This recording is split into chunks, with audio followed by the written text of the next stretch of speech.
So there was a question here from Jeffrey McQuate about whether or not you were read into the F-117 program. Yes. You get to go and see the airplane, or did you just got it? What happened was the first commander I worked for, George Jennings, as that program grew down there, I would see the hangars and this and that. And if you spent the night at the man camp, you'd hear, you might wake up at night and you'd hear airplane. You go, what the hell is going on? And so one day, George Jennings and I were standing out on the MiG-21 ramp, and I looked at his line badge, and all of us had a red stripe on it. And it was the level of program brief that you were into.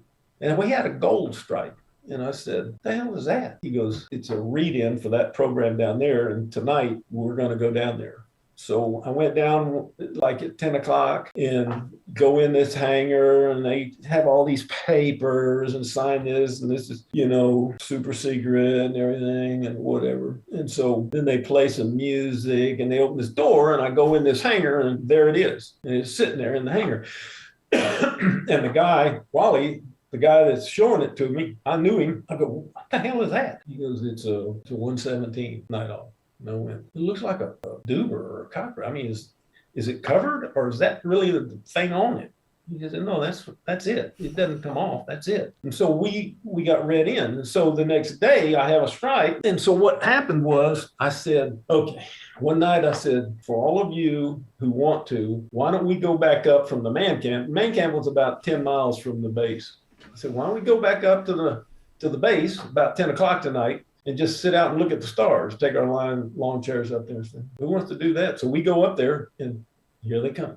They're going, what the hell? So they ended up briefing everybody in, and Wally, when they briefed me in, he said, I have a lot of guys down here that would like to, during the day, come up and, see the assets and everything. I went, oh, we're classified, bro.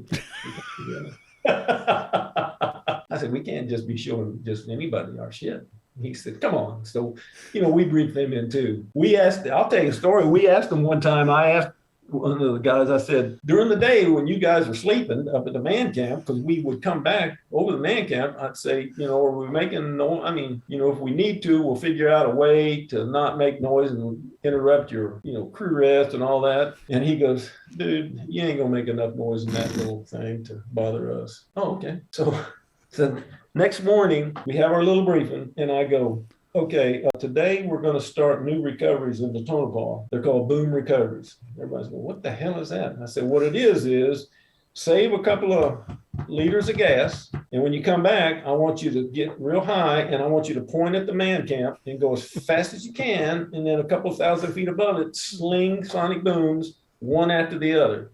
Because they don't think we make enough noise. We were slinging booms, Steve. I kid you not. We were slinging booms that were so loud, they were shaking our hangar doors. And our maintenance guys were going, damn, stuff's falling off the walls. And these hangar doors, they're huge. And it was just one after the other, until Wally called and said, okay, we get it. I said, okay. But boom recoveries, yeah, we called them boom recoveries. Did you use braking chutes on landing? The flogger did. The flogger always, unless there was something wrong with it, but the flogger always used a drag chute. We had a drag chute in the 21 also. It was recommended, but once you got comfortable in it, you didn't need a drag chute, unless you landed way long or way hot or the winds or something like that. Because the drag chute was weird. Because when it came out and blossomed, it was above. And if you didn't keep the power up and try to, you couldn't taxi because the damn shoe was in the way and you'd bust it. And if you didn't do that, it would fall down on the burn can and break it. So you would pop it to start to slow down, and then you had a button to release it so it would fall out. But if you failed to release it, you could not taxi with that drag chute on the airplane. So probably 90% of the hops, you didn't use the drag chute on the MiG-21. The MiG-21 had a braking system for both mains and the nose gear. So it was a 3-point landing, a 3-point braking. So you could stop that airplane, no problem. What was your favorite and most annoying thing about the MiG-21? I guess the favorite was just how fast it would go. I mean, it was just so fast. The most annoying thing with the airplane was how fast it lost airspeed. You could fly You could fly down initial at Tonopah at 1,500 feet at say 400 knots and do a 180-degree turn and lose 200 knots. You could fly, you could get 500 knots and have to do a brake turn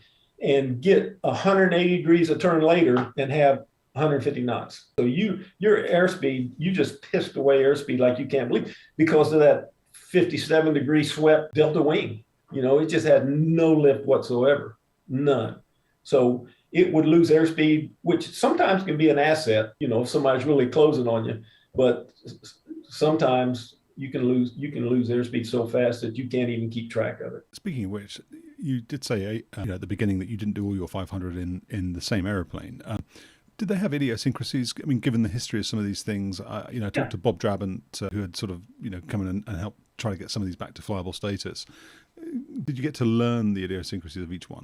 Yeah. You knew, when you would walk out to a certain tail number, you would go, okay, this thing's going to fly about, it's going to be out of rig. It's, the stick's going to be over here for level flight. It ain't going to be right in the middle. So yeah, they all had their, characteristics.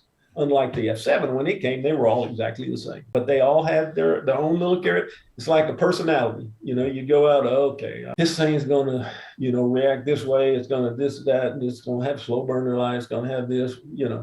You knew. Whereas you got in an F-15, shit, every one of them's the same. What's your take on the later 4th gen Red Air? So what do you think about MiG-29, Su-27? I was, I just never was around it. I got out almost. I got out in 94. They came across them during Desert Storm, not many, a couple. McGill got his and some of them, but they were still, like CheeseNet, they were still, busting floggers and fox bats and stuff like that. And so the 4th generation airplane, all I get to see is YouTube videos of them at the Paris air shows. So it's hard to say. I only because of my past experience, I do think that no matter what it is, 4th generation or whatever, that it's well overrated. It's not comparable to any. When I was an aggressor and the flogger came out, which was the byproduct of the MiG-21, the next airplane after the MiG-21, when that airplane came out, we were told you don't even want to be anywhere near that thing. You don't want to fly again. It's just going to be, and it turned out to be just an absolute shit heap. So I would have to actually get in it to feel what it really does. And there are people that can obviously tell you if they're allowed to do with it as, full spectrum of its flight, where you take an ECM chart and say, I'm going to fly from this point on that chart to that point on that chart and see what it does.